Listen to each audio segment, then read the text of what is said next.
നമസ്കാരം. ഇന്ന് ഞാൻ നിങ്ങളുമായി പങ്കുവെക്കുന്നത് ഒരു ജപ്പാൻ നാടോടി കഥയാണ്. ആ കഥയുടെ പേര് ഞണ്ടും കുരങ്ങും. ഒരു ഞണ്ടിന് വളരെയധികം പ്രായമായി. അത് പതുക്കെ വീടിനെ ലക്ഷ്യം വെച്ച് പോയിക്കൊണ്ടിരുന്നു. അതിൻ്റെ കയ്യിലൊരു ചോറുരുള ഉണ്ടായിരുന്നു. തൻ്റെ കുഞ്ഞുങ്ങൾക്ക് കൊടുക്കാൻ വേണ്ടിയാണ് അത് ആ ചോറുരുളയുമായി വീട്ടിലേക്ക് പോയത്. അപ്പോൾ അതിൻ്റെ മുമ്പിൽ ഒരു കുരങ്ങ് വന്നു നിന്നു. കുരങ്ങിന് നല്ല വിശപ്പുണ്ടായിരുന്നു. ഞണ്ടിൻ്റെ കയ്യിലെ ആ ചോറ് ഉരുള കണ്ടപ്പോൾ കുരങ്ങൻ്റെ വിശപ്പ് ഇരട്ടിച്ചു. നാക്കിൽ കൊതിവെള്ളമൂറി. വല്ലവിധേനയും അത് അടിച്ചെടുക്കണമെന്ന് കുരങ്ങ് തീരുമാനിച്ചു. ഹായ്, ഇത് നമ്മുടെ ഞണ്ടല്ലേ? ഞണ്ടേ, നീ എവിടെ പോയിട്ട് വരുന്നു? നിന്റെ കുഞ്ഞു മക്കൾക്ക് പ്രത്യേകിച്ച് അസുഖമൊന്നുമില്ലല്ലോ എന്ന് കുരങ്ങ് ഞണ്ടിനോട് കുശലം ചോദിച്ചു. ഒന്നും ഉരിയാടാതെ ഞണ്ട് മുന്നോട്ട് നടത്തം തുടർന്നു. അപ്പോൾ കുരങ്ങ് വീണ്ടും ഞണ്ടിൻ്റെ മുന്നിൽ കയറി നിന്നിട്ട് ചോദിച്ചു, ഇത് കണ്ടോ? ഇത് സ്വാദിഷ്ടമായൊരു പഴത്തിൻ്റെ വിത്താണ്. ഇത് കൊണ്ടുപോയി നീ കുഴിച്ചിട്ടാൽ പെട്ടെന്ന് മുളച്ചു വളർന്ന് പൂത്ത് കായ്ച്ച് നല്ല മധുരമുള്ള പഴങ്ങൾ നിനക്ക് കിട്ടും. പറിക്കും തോറും പഴങ്ങൾ വന്നുകൊണ്ടേയിരിക്കും. ഇത് വേണോ നിനക്ക്? ഞണ്ട് ആലോചിക്കാൻ തുടങ്ങി. അത് കണ്ട് കുരങ്ങ് വീണ്ടും പറഞ്ഞു, നിന്റെ കയ്യിലിരിക്കുന്ന ചോറുരുള തിന്നാലുടൻ തീർന്നു പോകും. പിന്നീടുണ്ടാകില്ലല്ലോ. ഞണ്ടിന് ആശ തോന്നാൻ തുടങ്ങി. തോന്നുമ്പോഴൊക്കെ ഇഷ്ടം പോലെ പഴങ്ങൾ പറിച്ചു നിന്ന് വിശപ്പടക്കാം. ആ ചോറുരുള എനിക്ക് തന്നിട്ട് നീ ഈ വിത്തും വാങ്ങിക്കൊണ്ട് പൊക്കോ.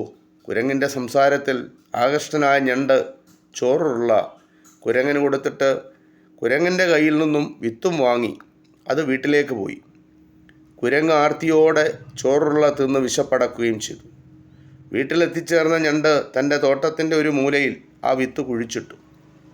അടുത്ത ദിവസം ആ സ്ഥലത്ത് വെള്ളമൊഴിച്ചിട്ട് ഞണ്ട് പറഞ്ഞു, ഇതാ നോക്കൂ, എത്രയും വേഗം നീ മുളച്ചു വളർന്ന് മരമായില്ലെങ്കിൽ നിന്നെ തോണ്ടിയെടുത്ത് ഞാൻ വലിച്ചൊരു ഏറ് വെച്ച് കൊടുക്കും. പായ്ന്നു പോയ വിത്ത് ഉടനെ തന്നെ മുളച്ചു വളർന്ന് വലിയൊരു മരമായി തീർന്നു. പിറ്റേന്ന് ആ മരത്തെ സമീപിച്ചിട്ട് ഞണ്ട് പറഞ്ഞു, ഉടനെ തന്നെ നീ പൂത്ത് കായ്ച്ചില്ലെങ്കിൽ നിന്നെ വെട്ടിമുറിച്ച് ഉണക്കി ഞാൻ അടുപ്പിൽ വെച്ച് തീയിരിക്കും. പേടിച്ചരണ്ട് പോയ വൃക്ഷം ഉടൻ തന്നെ പൂവിട്ട് കായ്ച്ചു നിന്നു. ക്രമേണ കായ്കൾ പഴുക്കാൻ തുടങ്ങി. കാലാനുസൃതമായുള്ള മരത്തിൻ്റെ വളർച്ച കുരങ്ങൻ അകന്നു മാറി നിന്നുകൊണ്ട് ശ്രദ്ധിക്കുന്നുണ്ടായിരുന്നു. അത് ആ മരത്തിൻ്റെ അടുത്ത് വന്നു. എന്നിട്ട് അത് ആ മരത്തിൻ്റെ മുകളിൽ കയറിയിരുന്ന് പഴുത്ത പഴങ്ങൾ പറിച്ചു തിന്നാൻ തുടങ്ങി. ഇത് കണ്ട ഞണ്ട് അവിടെ വന്നു നിന്നിട്ട് കുരങ്ങിനോട് പറഞ്ഞു, ഇതാ നോക്ക്, നിന്നെപ്പോലെ എനിക്ക് മരം കയറിയുള്ള പരിചയമില്ല. നീ അവിടെ നിന്ന് നല്ല പഴുത്ത പഴങ്ങൾ നോക്കി പറിച്ചു തന്നാൽ ഞാനും പിള്ളേരും തിന്നോളാം.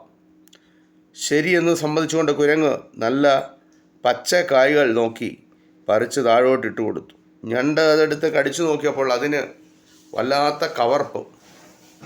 നല്ല പഴുത്ത പഴങ്ങൾ നോക്കി പറിച്ചു തരാനല്ലേ ഞാൻ നിന്നോട് പറഞ്ഞത് എന്ന് ഞണ്ട് ഒച്ചയിട്ടു. അപ്പോൾ കുരങ്ങ് നല്ല മൂത്ത ഒരു കായ് നോക്കി പറിച്ചെടുത്ത് ഞണ്ടിൻ്റെ മുതുകിനെ ലക്ഷ്യമാക്കി ഒരേറ് വെച്ച് കൊടുത്തു.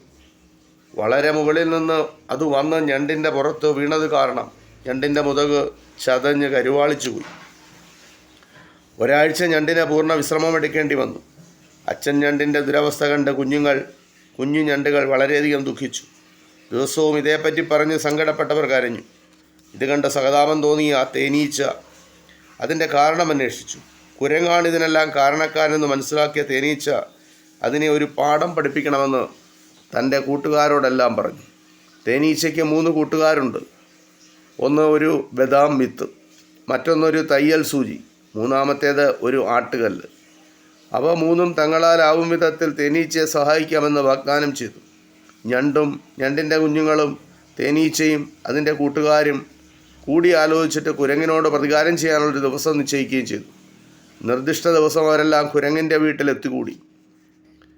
അപ്പോൾ കുരങ്ങ് പുറത്തു പോയിരിക്കുകയായിരുന്നു. ഉടനെ തന്നെ ബദാം പരിപ്പ് അടുക്കളയിൽ പ്രവേശിച്ച് അടുപ്പിൽ കയറി കരിക്കട്ടകൾക്കിടയിൽ ഒളിച്ചിരുന്നു. ഞണ്ടിൻ്റെ കുഞ്ഞുങ്ങൾ വെള്ളം വെക്കുന്ന കൂജയ്ക്കുള്ളിൽ ഒളിച്ചു.